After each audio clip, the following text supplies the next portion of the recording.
Exploring vintage years, understanding the phrase in English. Hello, everyone. Welcome to our English language learning series. Today, we're diving into the intriguing phrase, vintage years. This phrase often pops up in conversations and literature, but what does it really mean? Let's explore together and make your English learning journey more enjoyable and insightful. Vintage, originally referred to the year or place in which wine, especially good wine, was produced. Over time, this term evolved to signify anything old but of high quality and from a past era.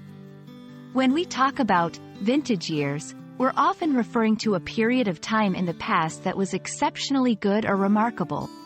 It could be about personal experiences, historical events, or even cultural phenomena.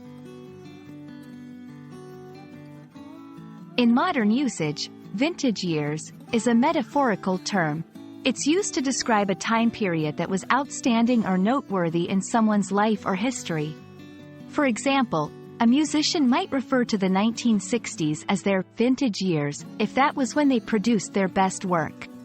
Similarly, a sports team might reminisce about their vintage years during a period of great success.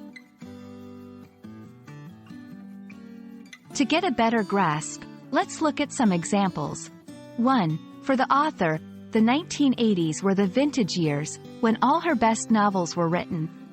2. The company considers the early 2000s as their vintage years, marking a time of unparalleled growth and innovation. These examples show how vintage years can encapsulate periods of significant achievement or happiness in various contexts. A common mistake is to confuse vintage years with simply being old-fashioned or outdated. Remember, vintage years emphasizes quality and excellence from a past era, not just being old.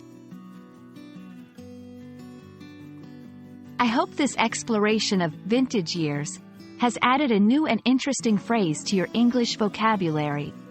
Remember, language is not just about words, but the stories and history they carry.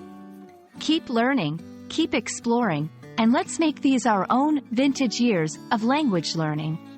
See you in the next video.